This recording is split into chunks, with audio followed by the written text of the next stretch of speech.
Baik, selamat pagi, selamat datang di kuliah saya hari ini. Kita ada di kelas Ekonomi Industri dan ini adalah pertemuan yang keempat. Di pertemuan yang keempat ini kita akan mulai untuk melakukan analisis. Jadi nanti ada beberapa analisis perilaku industri yang akan kita pelajari. Dari yang mulai yang paling sederhana dulu, mulai dari yang paling mudah dulu, baru nanti akan berjenjang bertahap ke perhitungan-perhitungan lainnya, ya. Nanti nggak susah kok hitungannya, nggak susah, cuman perlu detail dan teliti aja. Nggak perlu yang ribet-ribet amat, kalian cukup pakai Excel atau kalian cukup pakai kalkulator pun udah jadi. Jadi hitungannya hitungan rasio, bukan hitungan fungsional yang susah dan sebagainya, itu bukan. Nah, kita sekarang masuk untuk yang pendekatan yang pertama. Pendekatan pertama itu ada yang namanya SCP. SCP itu adalah Structure, Conduct, and Performance. Jadi itu singkatan ya. Kita mulai dari yang paling basic dulu. Jadi ini merupakan dasar yang namanya dasar ya, berarti dia yang paling simple, dia yang paling sederhana digunakan dalam analisis ekonomika industri. Ini sebenarnya udah lama. SCP itu dia digunakan di era tahun 1950 hingga 1970-an. Tapi beberapa riset sekarang pun masih ada kok yang menggunakan ini. Jadi masih ada yang menggunakan kerangka analisis ini untuk dia memperlihatkan bagaimana analisis industri yang ada gitu ya. Jadi masih relevan lah untuk digunakan untuk sampai dengan hari ini. Beberapa jurnal nanti juga akan saya berikan yang dia berkaitan dengan SCP ini.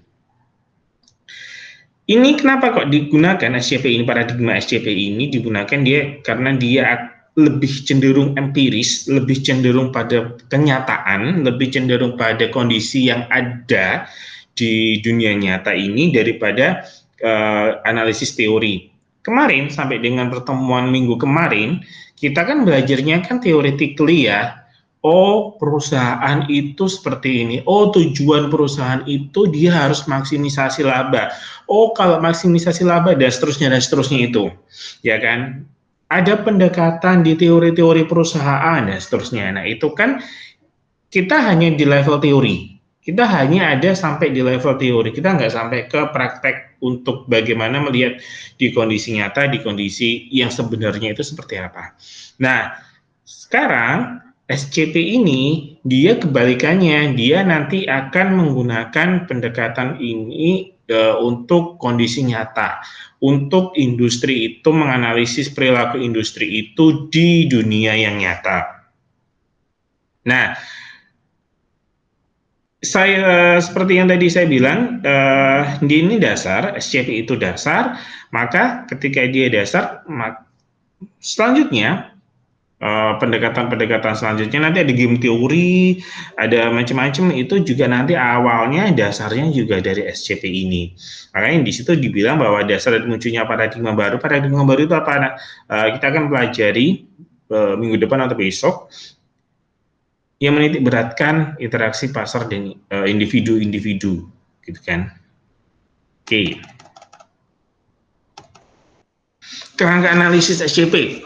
Jadi kerangka analisis SCP itu mengemukakan hubungan keterkaitan struktur pasar dalam industri, strukturnya dia, perilaku atau conduct, dan kinerja atau performance dari perusahaan-perusahaan dalam industri yang sebidang. Industri yang sebidang ya. Jadi maksudnya gini, kalau industri itu harus sama. Jadi kalian harus nanti akan membandingkan.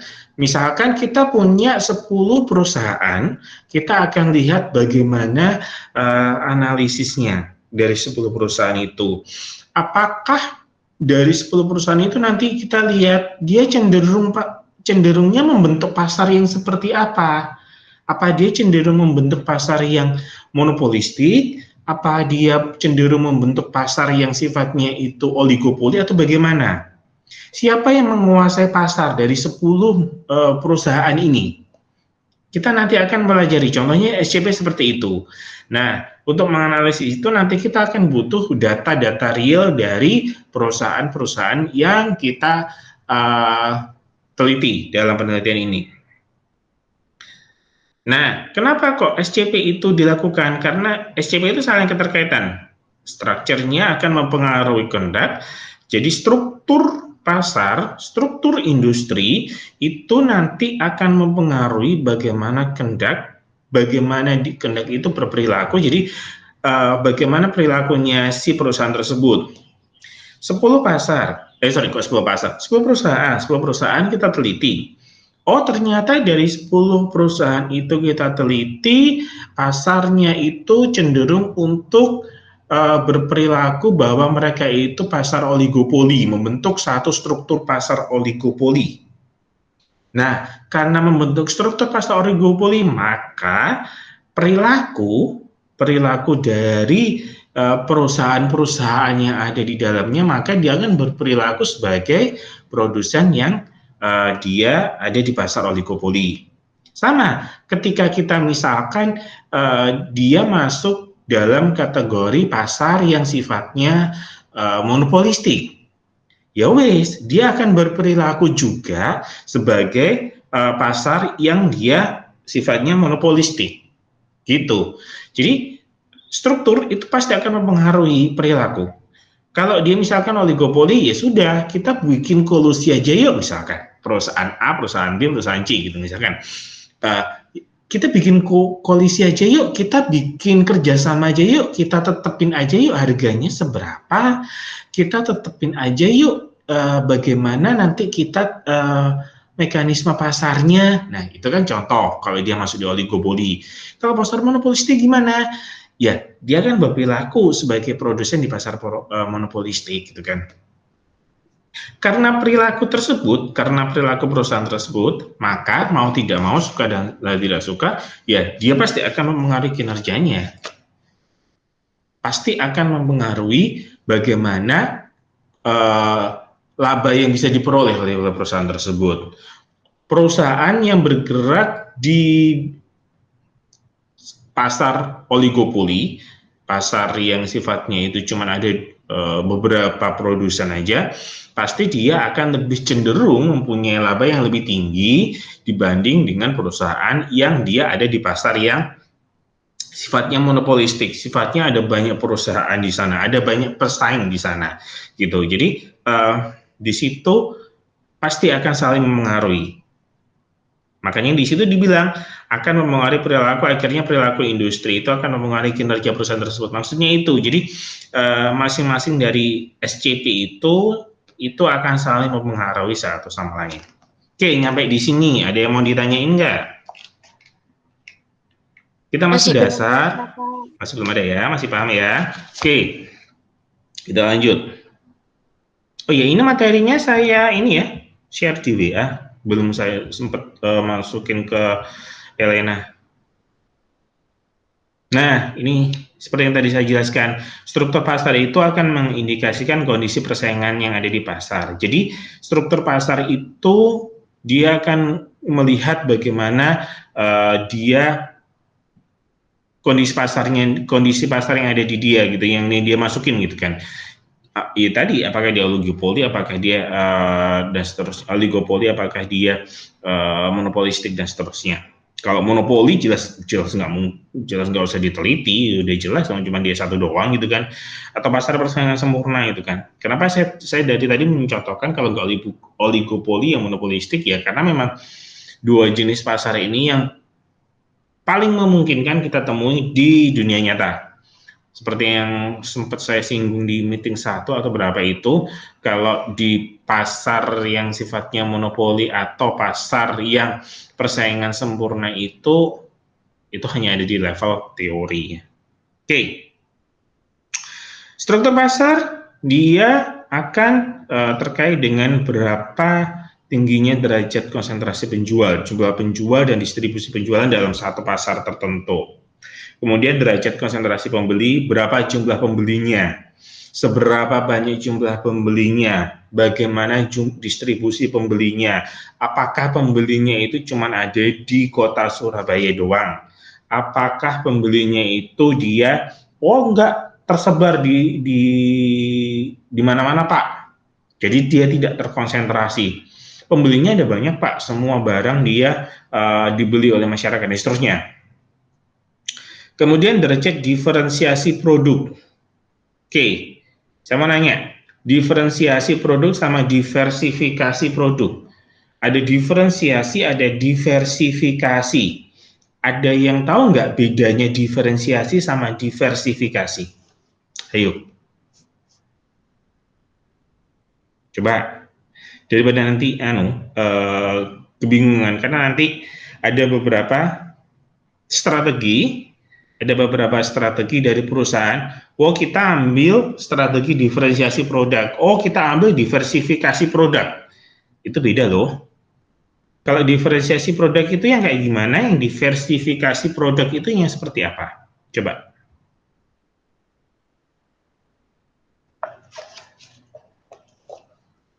Pak, saya coba jawab ya Pak.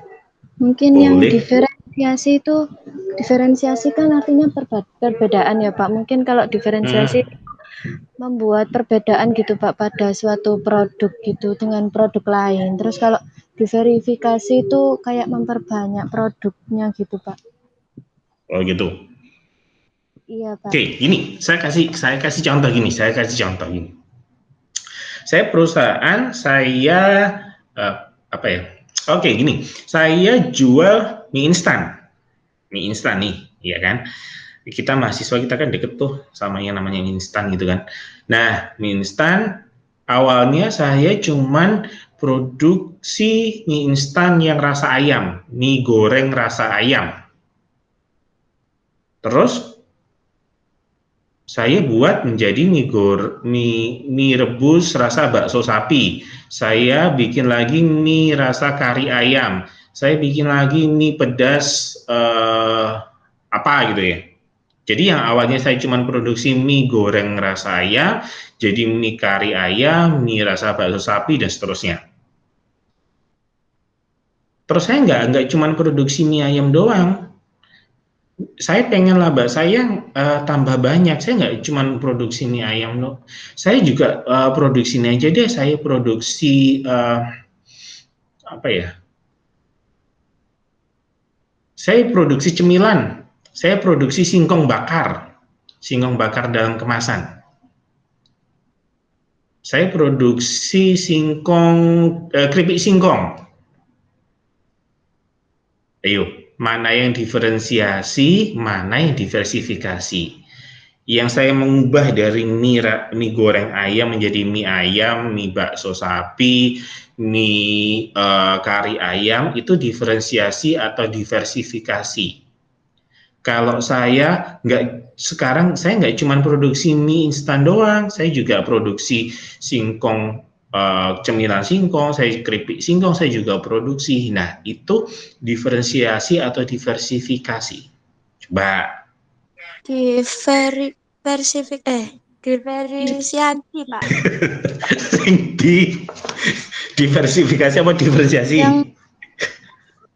Diferensiasi Pak. Yang mana? Iya Pak, yang mie terus lagi sama bakso itu diferensiasi Pak. Nah, terus kalau saya tiba-tiba saya produksi singkong, keripik singkong. Itu diferensiasi. Diversifikasi. Ada diversifikasi, ada diferensiasi. Itu nanti istilah itu nanti akan sering kita jadi dari sini nanti analisa dari hasil hitungan ini nanti kita akan menentukan, oh nanti kita harusnya produknya kayak gini. Nah itu loh. Jadi nanti kalau misalkan nanti kalian kerja di industrial, di perusahaan, analisis ini akan sangat berguna. Oke, jadi yang mie, contoh kasus mie tadi, mie instan dari mie instan ayam jadi mie kari dan seterusnya itu adalah diferensiasi. Kalau saya produksi yang awalnya cuma produksi mie instan, tiba-tiba saya juga produksi singkong, keripik singkong itu namanya diversifikasi. Jadi kalau diversifikasi itu dia apa ya bahasanya itu nyempal itu bahasa Indonesianya apa ya? Dia beda banget sama produksi yang awal. Kalau diferensiasi itu dia hanya menganeka-ragamkan, jadi membuat itu menjadi different gitu aja loh. Jadi ada varian-variannya, ada varian ayam, ada varian bakso dan seterusnya. Itu diferensiasi. Oke, jadi paham ya. Nanti istilah itu nanti akan kita sering dengar untuk menentukan strategi. Menentukan strategi itu setelah kita tahu, oh perusahaan adanya kayak gini-gini dan seterusnya. Itu nanti. Oke, saya lanjutin. Oke, itu derajat diferensiasi produk, apa seberapa tinggi variasi produk, seberapa banyak produk kita itu bervariasi. Itu, ini kenapa lagi ini Google Meet saya ini?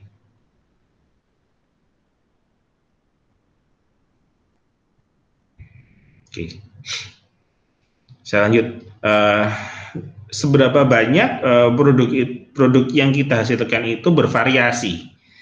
Terus hambatan terjadinya kompetisi. Jadi beberapa pasar itu memang cenderung ada barriers, cenderung ada yang namanya hambatan. Hambatan itu bisa hambatan secara horizontal, bisa hambatan secara vertikal. Contoh gampang aja, sederhana aja, misalkan industri rokok. Industri rokok itu adalah industri yang sangat mempunyai hambatan. Hambatannya banyak, mulai dari cukai rokok yang setiap tahun itu naik. Kalau cukai rokok naik, mau nggak mau ya harganya naik. Kalau harga naik, gimana permintaan dan penawaran? Ya pasti akan penawarannya turun dan seterusnya. Dia nggak boleh iklan. Kalaupun tahu dia boleh iklan, dia boleh ngasih iklan, dia harus ada di slot TV yang tayang di atas jam 9 malam. Dia nggak boleh kasih sponsorship di dunia pendidikan dan kesehatan. Jadi kalau misalkan WK, kita mau bikin acara gitu ya, kita mau bikin acara apa, seminar, atau kita bikin acara apa gitu, lomba yang ada di WK gitu, ya karena WK itu adalah pendidikan, kita nggak boleh pakai sponsor rokok gitu kan. Nah, yang padahal pangsa pasarnya rokok siapa? Anak muda. Anak muda itu di mana tempatnya? Salah satunya di universitas kan, di sekolah kan. Nah, itu adalah contoh-contoh hambatan. Baik hambatan itu dari hambatan yang dari regulator.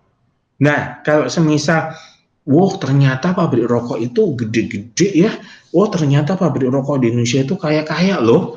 Coba deh kalian cek, orang terkaya di Indonesia, industrinya dia apa? Rokok. Jarum Super itu loh, orang terkaya di Indonesia. Jarum Group. Nah, hal itu bisa men-trigger dari pesaing-pesaingnya. Ya udah deh, aku masuk aja deh di industri rokok. Nah, itu hambatan lagi dari. Jadi hambatan itu sangat banyak. Jadi seberapa tinggi terjadinya hambatan untuk bisa masuk di kompetisi. Oke. Nah, ini tadi sebenarnya saya jelasin ini adalah strukturnya ya, jadi struktur pasarnya. Sekarang kita akan lihat di kendaknya, jadi di perilakunya.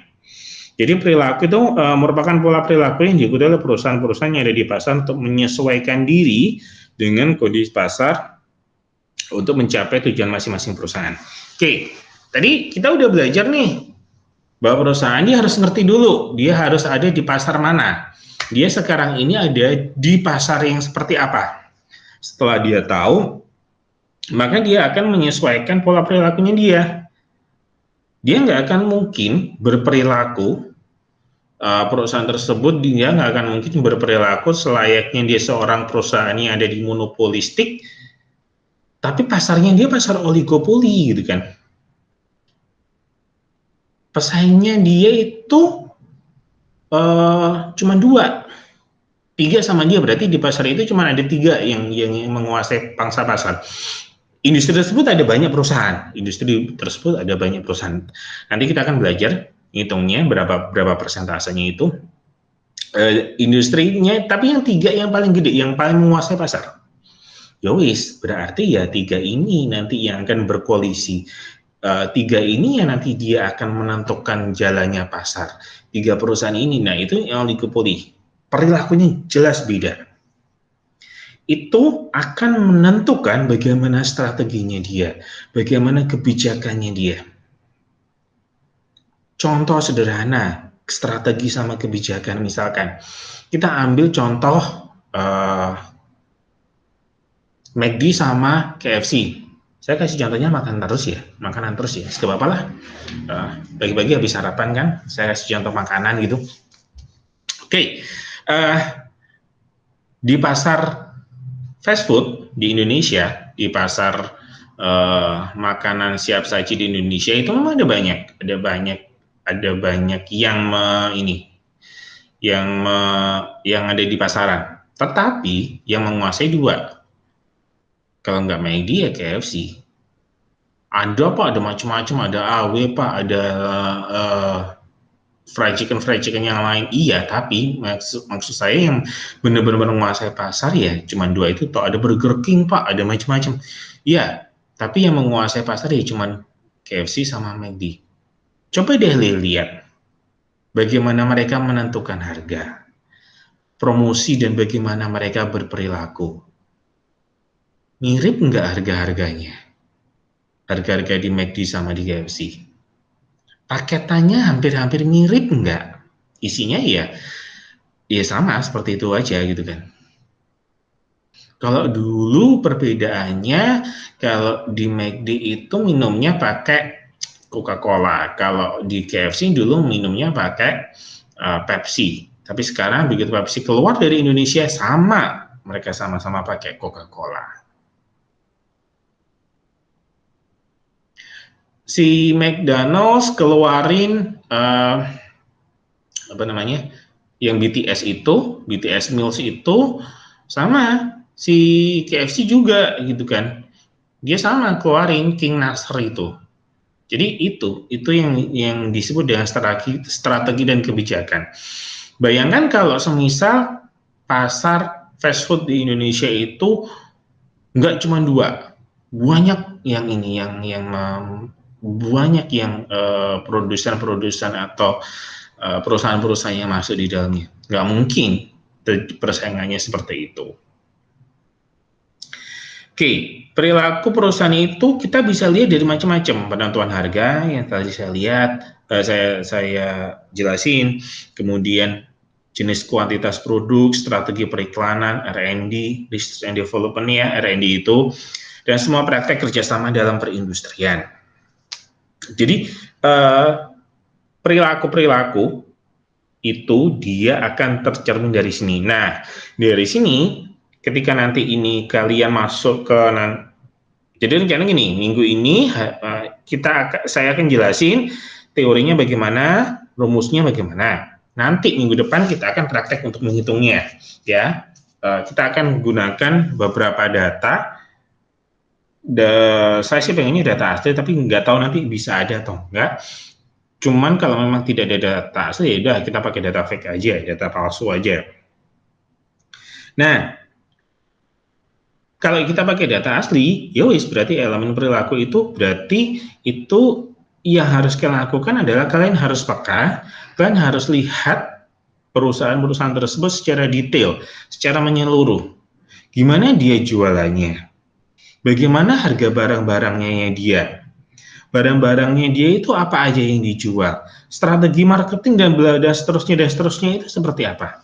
Itu yang harus kalian lihat. Jadi di sini perlu yang namanya mindset kalian, berpikir, perlu melihat dengan detail tentang perusahaan-perusahaan nanti yang kalian akan lihat. Kalian hitung ya nanti ya. Oke, ini kinerja.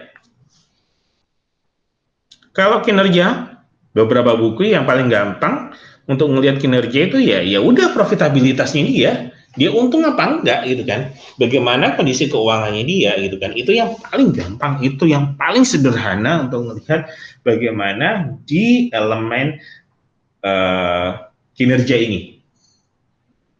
Ya udah lihat aja kalau di banking ya lihat aja di ROE-nya, return on assetnya dia gimana, berapa nilainya, ya udah selesai itu.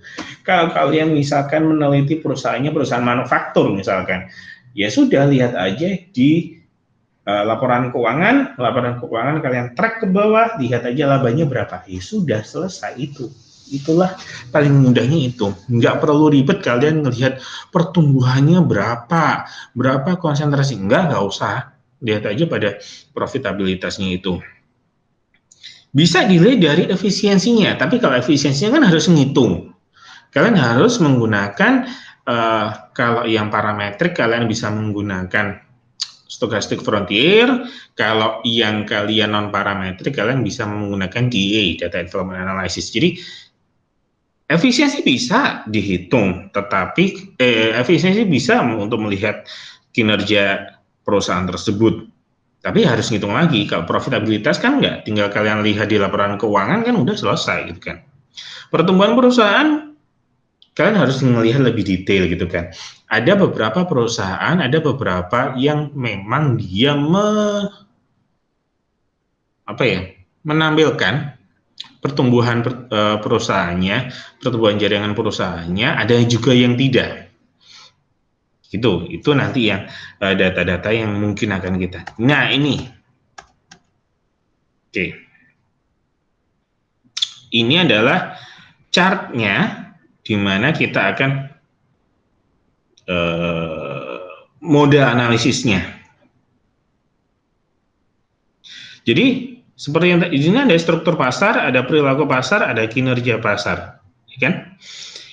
Dia akan saling mempengaruhi. Jadi struktur pasar dia ada panah ke bawah menuju ke perilaku pasar ada panah ke bawah, dia akan menuju ke kinerja pasar. Jadi ini panah terus bisa mempengaruhi.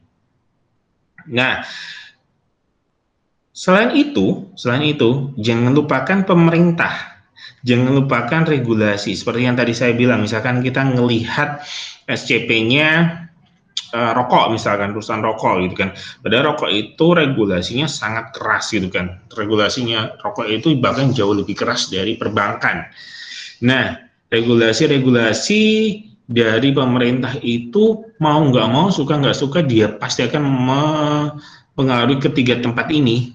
Entah itu struktur, entah itu perilaku, entah itu kinerja pasar. Lah kok ini ada kinerja pasar yang dia akan mengaruhi struktur pasar? Ya iya dong. Kalau misalkan kinerjanya misalkan, lah profit saya masuk ke pasar ini, lah kok profit saya malah cuman minus. Lah kok sama saya rugi? Ya saya mending keluar aja. Nah, kalau misal ada perusahaan yang beranggapan seperti itu, ada perusahaan yang ngomong seperti itu, ya otomatis struktur pasarnya akan berubah. Yang awalnya dia fine-fine aja, nggak ada masalah, tiba-tiba dia terkonsentrasi pada beberapa perusahaan aja. Ya, strukturnya berubah. Struktur berubah, perilaku berubah. Perilaku berubah, ya. Jadi itu kayak circle. Jadi kayak aliran gitu loh. Jadi dari struktur pasar dia mempengaruhi ke perilaku pasar, dari perilaku pasar dia mempengaruhi kinerja. Kinerja itu nanti akan mempengaruhi struktur pasar lagi. Jadi akan ya itu tadi si circle ya, akan mengalir kayak gitu terus. Oke, nyampe di sini ada yang mau ditanyain atau mau dilihat dulu ininya apa namanya? Chartnya ini gimana? Ada yang mau ditanyain? Belum ada, Pak. Ada, Pak. Oke, fine. Jadi ini adalah chartnya. Jadi bagaimana nanti pola SCP itu nanti kita akan bekerja, bagaimana SCP itu nanti akan metode analisis SCP ini akan digunakan. Oke. Proxy. Proxy itu adalah kita ngukurnya dari mana? Kita ngukurnya dari mana? Terus indikator itu ya apa yang akan kita gunakan untuk menggunakan elemen SCP ini dalam metode analisisnya. Struktur, kita masuk ke struktur dulu. Struktur dulu ada distribusi jumlah dan skala pembeli penjual. Kemudian kita juga bisa menggunakan proksi dari hambatan pasar, derajat diferensiasi produk, derajat integrasi vertikal, dan diversifikasi. Ini nggak semuanya dipakai. Maksudnya gini, kita bisa pilih salah satu dari, kalau di struktur ya, kita bisa pilih salah satu dari 4 ini. Distribusi jumlah, ya sudah, distribusi jumlah aja udah cukup, nggak perlu yang keempat-empatnya digunakan. Ada perilaku juga sama, tujuan bisnis, kebijakan harga, desain produk, branding, periklanan, pemasaran, penelitian pengembangan itu R&D, merger, kolusi gitu kan. Sama, ini juga nanti salah satu aja yang digunakan, jadi nggak semuanya, maksudnya gini, nggak semuanya digunakan, nggak semuanya proksi itu dipakai, nggak semuanya indikator itu akan digunakan dalam proses penghitungan nanti. Jadi kita akan pilih salah satu aja dari perilaku-perilaku ini. Oke. Kalau sekarang di kinerjanya, kita bisa pakai profitabilitas, dia rugi atau enggak, untung atau enggak, berapa keuntungannya, berapa kerugiannya, kemudian bandingin aja sama kerugian atau keuntungan dari seluruh perusahaan di industri tersebut. Sama, pertumbuhan juga gitu, seberapa ekspansinya dia, seberapa banyak perusahaan atau cabang baru yang akan tumbuh, dan seterusnya, kualitas produk, dan seterusnya, perkembangan efisiensi, dan seterusnya. Nah, kita sampai ke rumus. Ini metode analisanya SCP, strukturnya kayak gini. Yang pertama, kita bisa pakai teori market share. Market share itu besar penguasaan pasar, pangsa pasar yang dimiliki oleh perusahaan tersebut. Jadi, market share itu SI per shot kali 100%. Ya udah, SI itu pasarnya dia berapa, dibagi dengan total pasar dikalikan dengan 100. Ngitungnya gampang pakai penjualan misalkan. Jadi penjualnya perusahaan, kita misalkan ada perusahaan 5 ABCDE misalkan, kita neliti 5 perusahaan ABCDE. SI misalkan market share perusahaan A misalkan, ya sudah, berarti SI ini adalah penjualannya si A, perusahaan A, dibagi dengan total penjualan dikalikan dengan 100%. Bisa seperti itu. Bisa pakai selain penjualan, pendapatan juga bisa. Pendapatan juga bisa. Jadi pendapatan penjualan dari perusahaan A dibagi dengan total pendapatan dari seluruh industri.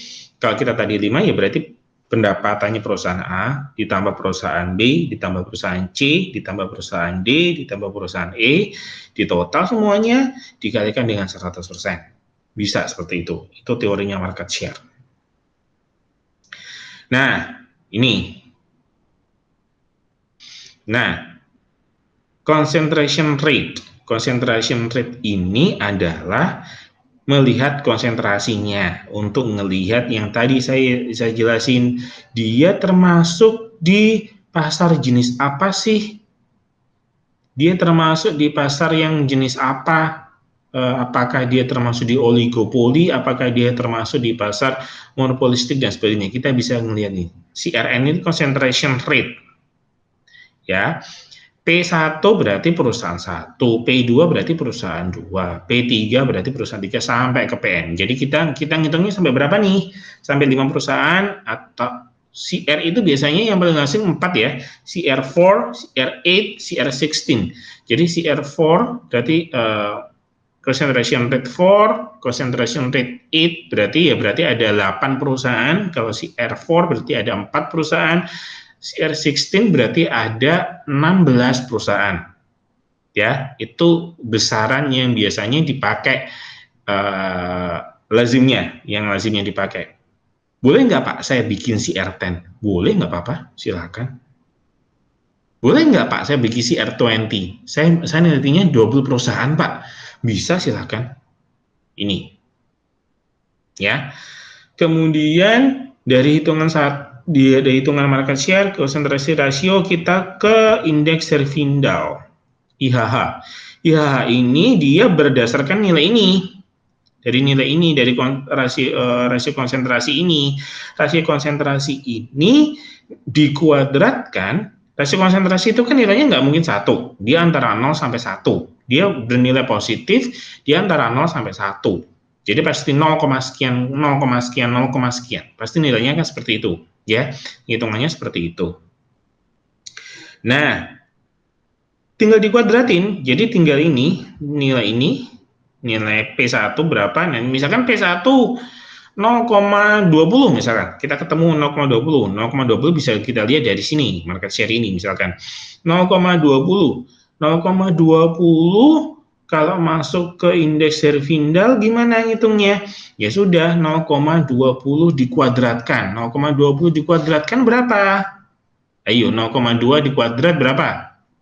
0,4 atau 0,04? Ayo. Misal saya tadi ketemu di sini adalah 0,2. Terus, ini kan rumusnya kan? IHH itu kan PI P1 kuadrat. Berarti di sini adalah 0,2 kuadrat. 0,2 kuadrat itu berapa?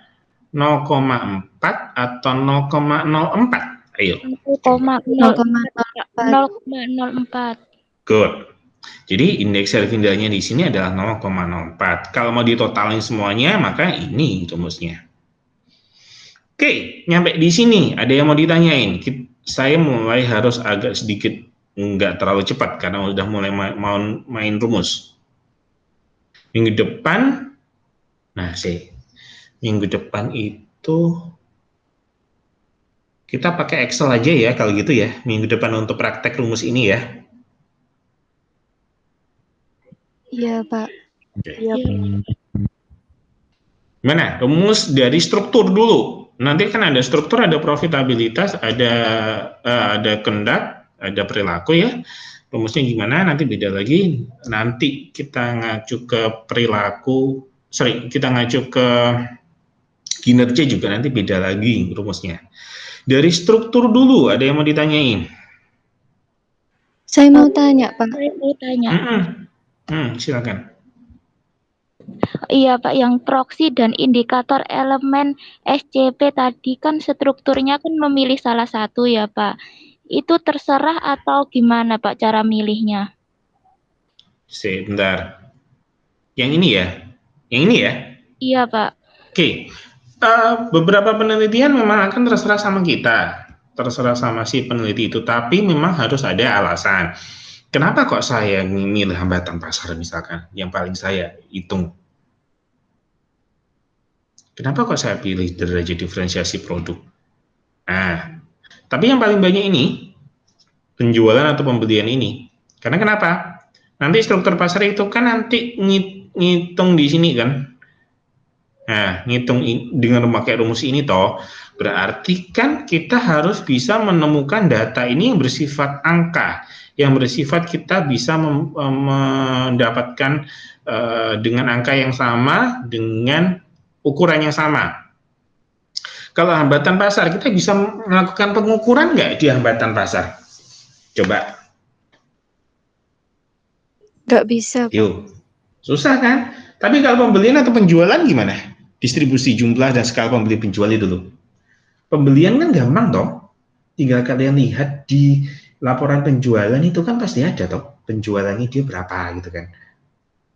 Perusahaan itu melakukan penjualan berapa. Nah, pemilihannya memang secara teori terserah si peneliti. Terserah kepada si peneliti tersebut. Tetapi itu tadi, lihat, cari yang paling gampang. Maksudnya gini, jangan mempersusah diri sendiri lah. Pak, bisa nggak saya diferensiasi produk? Bisa, tapi kan kudu ngitung meneh. Dan kenapa kita cari yang susah? Boleh nggak Pak derajat integrasi vertikal?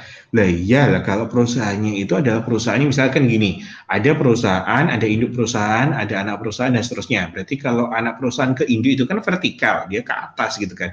Nah, ngitung lagi dia. derajatnya. Ngapain susah-susah, yang mending cari yang mudah aja toh. Cari aja yang distribusi, jumlah pembeli dan pembelian penjualan ini. Itu yang paling mudah dan paling sering dilakukan.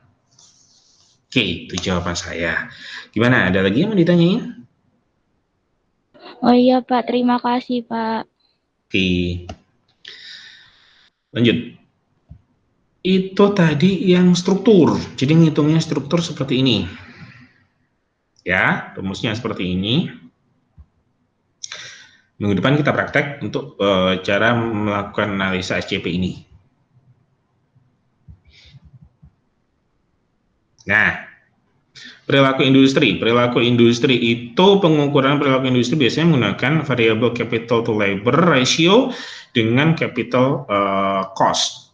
Jadi, intinya gini, masih ingat kan yang namanya fungsi produksi? Fungsi produksi itu adalah produksi, dia adalah fungsi dari capital dan labor. Yowis, itu yang akan kita pakai. Jadi kalau perusahaan itu perusahaan yang sifatnya dia adalah go public, dia sudah memberikan laporan keuangan lengkap, dia pasti akan menyertakan ini. Biaya modalnya berapa? Biaya tenaga kerjanya berapa? Oke. Paling simpel, kalau itu tidak ada biaya modal dan biaya tenaga kerja, share biaya modal itu paling gampang diproksi dengan tingkat suku bunga bank pada saat itu berapa. Kenapa? Modal itu kalau kita pinjem, ininya apa? Biayanya berapa? Ya seharga dari berapa bunga bank yang ditetapkan. Bunga bank sekarang 5%, Pak. Ya udah pakai aja itu. Dibagi dengan share biaya tenaga kerja. Biaya tenaga kerja, nah ini biaya tenaga kerja ini ada beberapa literatur yang ngomong tentang apa namanya si UMK, UMR, UMK itu upah minimum kota, upah minimum reguler itu sebagai patokan gitu kan. Bisa pakai itu, tetapi pada kenyataannya banyak perusahaan yang entah itu dia menggaji karyawannya, entah itu dia di atas UMK UMR atau di bawahnya. Jadi ini agak sedikit tricky untuk menggunakan ini. Kalau kita paling gampangnya ya gunakan perusahaan yang memang sudah go public. Jadi kalian bisa ngambil data perusahaan tersebut dari misalkan Bursa Efek, misalkan Bursa Efek Indonesia BI, kalian bisa ngambil perusahaannya, data perusahaannya itu, laporan keuangan, laporan tahunan dan seterusnya itu kalian bisa ngambil langsung. Kalau di situ ada biaya modal berapa, biaya tenaga kerja ada berapa, dan kalian tinggal langsung masukin aja ke rumus, selesai gitu kan. Nggak perlu ribet, nggak perlu susah. Oke. Aja mau ditanyain perilaku industri, cara ngitungnya.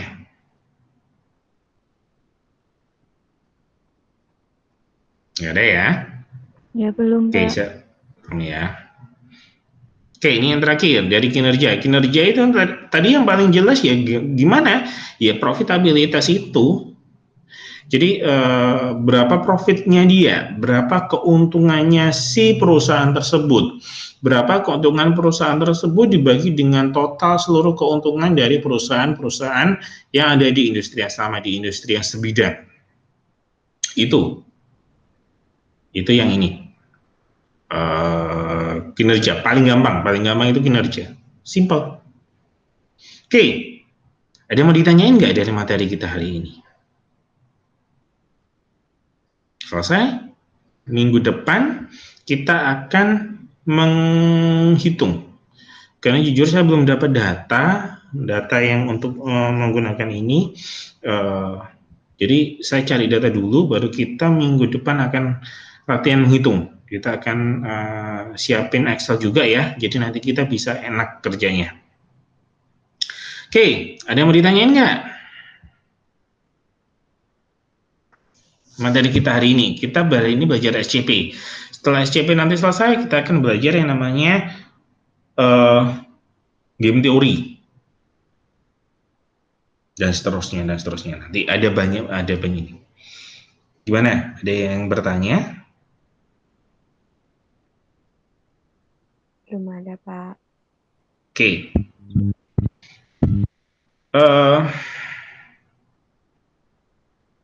Saya bisa challenge kalian nggak? Ayo. Apa, Pak?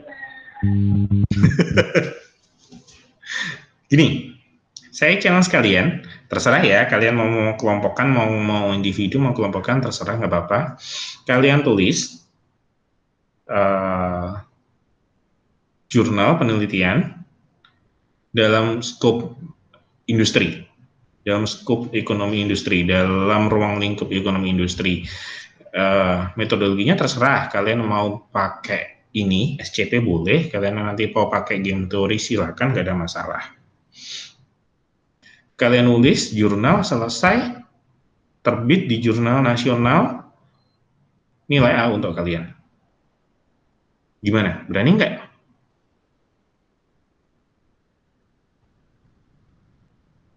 Ayo, berani nggak? Boleh kelompok. Ya, Pak. Boleh kelompokan, boleh. Kalian kelompokan boleh, kalian individu juga silahkan, nggak apa-apa. Jurnal itu bisa kok ditulis berkelompok, boleh, nggak apa-apa.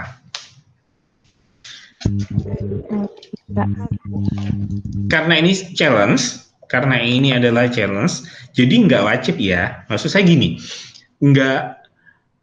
bukan tugas. Bukan tugas. Kalau tugas kan wajib hukumnya. Karena ini challenge, kalian ngelakuin sesuai dengan challenge saya, kalian akan dapat nilai. Kalau enggak ya enggak apa-apa gitu kan, masih ada UTS, masih ada UAS kan untuk dapatkan nilai gitu kan. Maksud saya itu nulis jurnal penelitian, asistensi silakan milih dosen yang kalian mau. Nggak harus ke saya. Mau ke Pak Gigi monggo, mau ke Bu Retno silakan, mau ke Bu Erma nggak apa-apa, mau ke Bu Renta go ahead silakan. Saya bebasin kalian. Ayo, berani nggak? Iya Pak, nanti dicoba dulu Pak, diskusi sama anak-anak. Boleh, silakan. Silakan.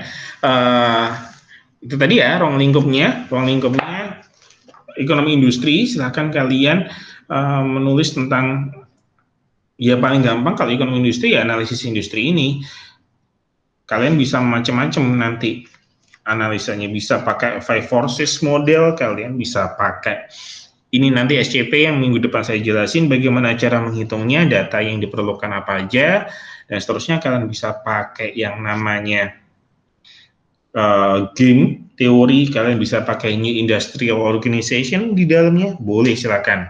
Jadi nanti setelah ini akan ada banyak metode-metode baru yang akan kalian pelajari. Ya kan, kalian hitungnya seperti apa, terus seperti apa efek dari hitungan itu, langkah apa yang harus diambil setelah hitungan perusahaan itu seperti apa. Kalian nulis jurnal, kalian terbitkan di jurnal nasional, silakan langsung dapat A dari saya. Nggak perlu ujian, wis. Kalau dapat misalkan ini berlima, satu kelas berlima ini aja. Kayaknya enggak deh, di presentasi saya lebih dari 5. Kok kurang? Dia nggak masuk? Iya, ada satu lagi Pak. Ada cowoknya kok, namanya Daniel Gobay. Oh, kalau itu kurang tahu Pak. Nah ini ada namanya itu. Yaudahlah, udah laku untuk semuanya. Ya, nulis di jurnal, dapat nilai A, nggak perlu ujian. Kalau udah dapat nilai A ya berarti nggak perlu tes UAS kan. Tapi tetap kuliah tetap akan berjalan. Pada saat jadwal UTS dan UAS tetap datang, tetap tanda tangan. Karena kalau itu enggak ya saya nggak bisa ngeluarin nilai, karena saya nanti yang kena gitu. Oke, itu kuliah dan challenge saya hari ini. Ada yang mau ditanyain?